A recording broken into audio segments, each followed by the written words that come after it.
النبي دخل عليه ذات يوم أبو طالب سلام الله عليه يحمل عرض من قريش.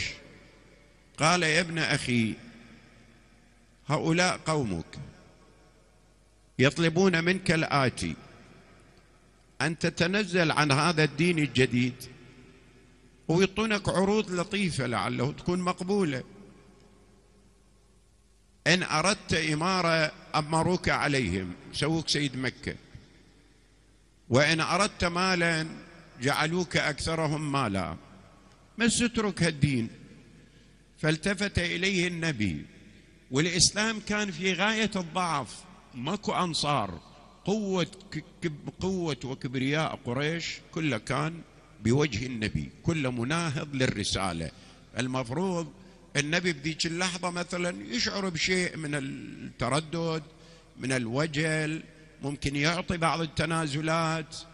التفت لعمه أبي طالب قال: يا عم، لو وضعوا الشمس في يميني والقمر في شمالي على أن أترك هذا الأمر ما تركته أو أهلك دونه.